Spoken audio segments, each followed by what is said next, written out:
Hey everyone, Tyson the Subaru specialist from Subaru Print Storage here. And today I have the pleasure of going through the 2025 Subaru Forester Limited in the ice silver metallic with you all.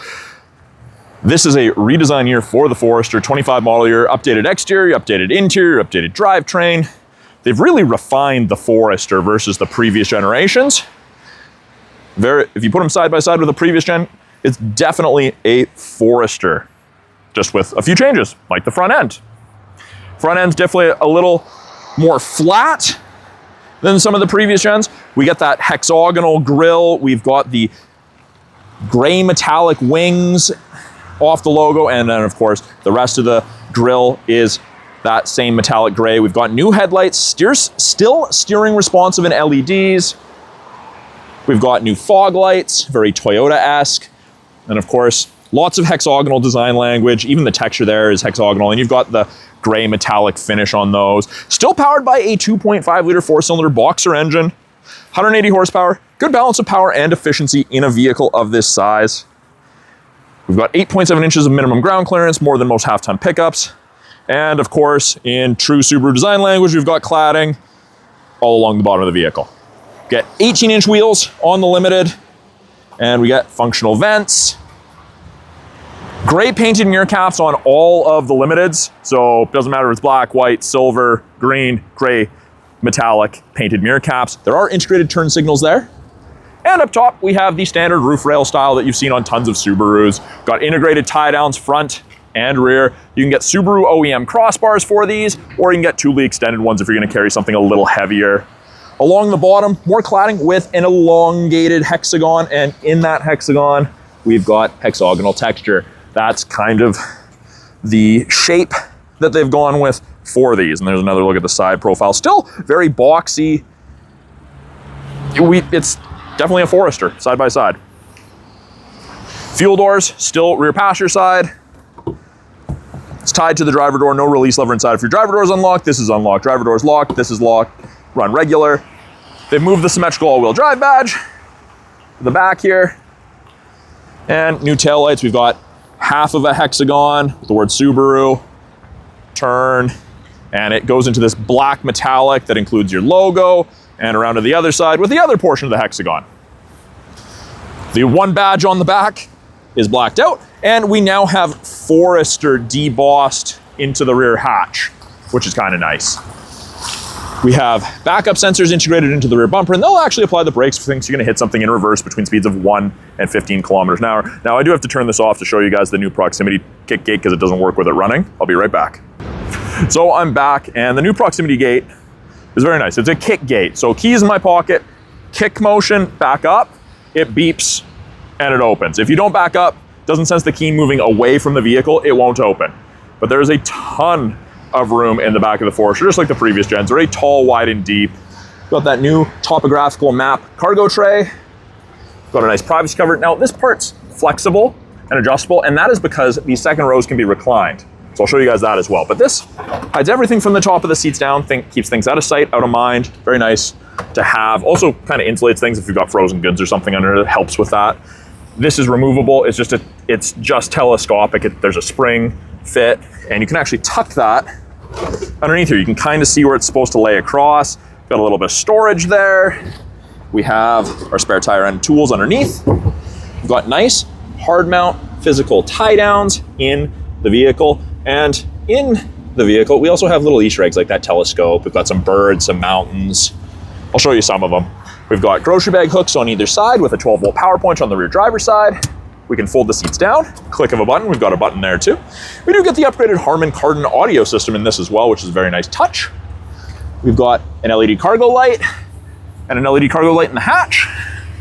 Compass right there. The one that I had the most trouble finding for the Easter eggs was the mountain. You can't really see it from the outside looking in, so I did notice that. Now, to close it, I can pull down, I can press the button, I can close and lock it, I can do it from the key fob, I can do it from the driver's seat, or, again, kick gate. My hands are full because I just picked something out. You kick, it beeps 3 times, and down it goes. Second row has quite a bit of passenger room. With that tall roof line, you get a lot of headroom for taller passengers. It is the dark headliner in these. Tons of headroom, tons of legroom. Limited is leather.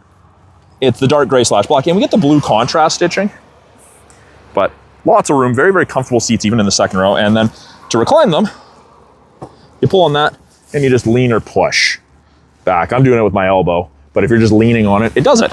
And so it reclines a fair amount. It's not like you're sitting in a lazy boy, but a decent amount. And you can, of course, bring it back up. I can fold the seats flat just by pulling up on that as well.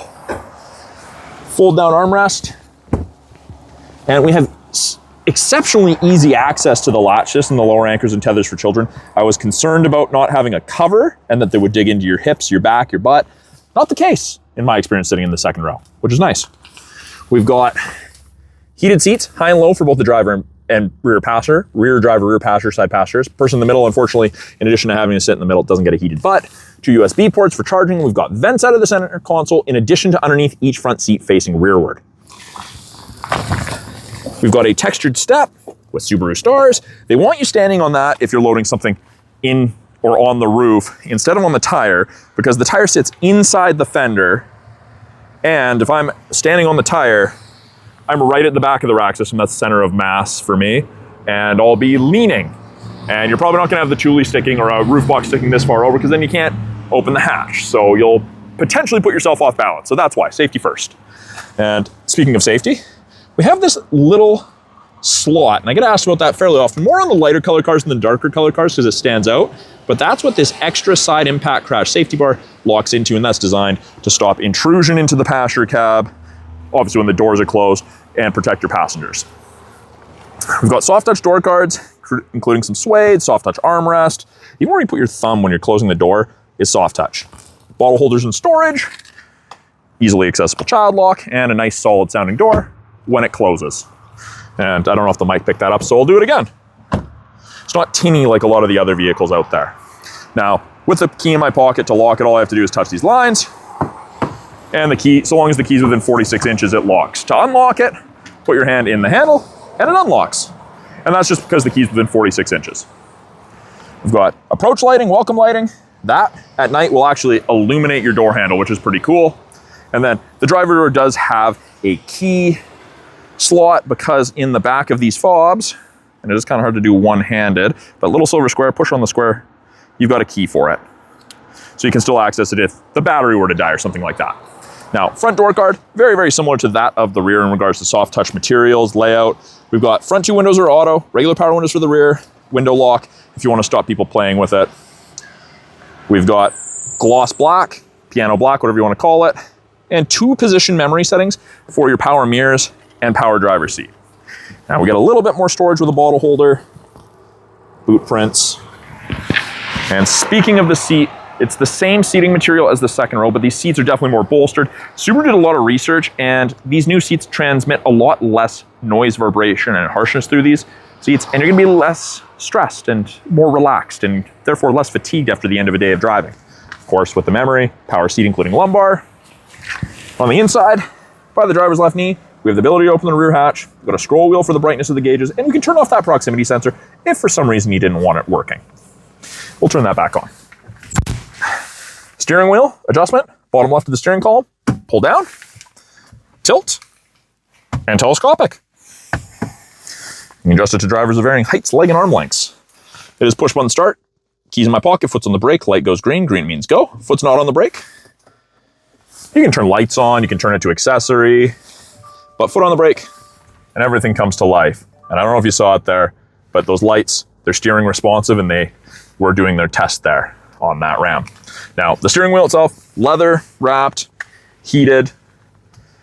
Left-hand side of the steering wheel, we have the ability to switch between music sources, radio sources, AM, FM, satellite, USB, Bluetooth, accept calls, hang up or decline calls, mute, or issue voice commands, or access Google Assistant or Siri. This toggle used to be volume, but they've changed that left to right here. And this now changes our small little display up top or in the middle, and you can look at different pieces of information depending what you want to look at.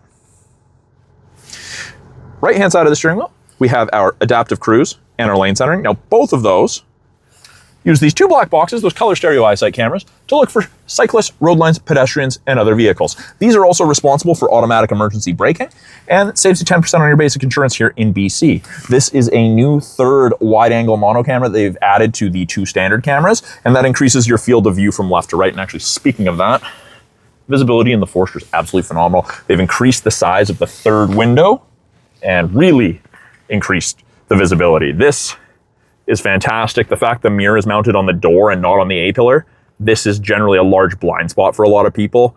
This is fantastic.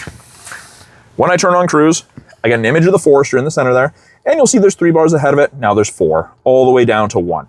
The bars indicate the follow distance behind the vehicle ahead of you that you will follow at if you catch up while using cruise.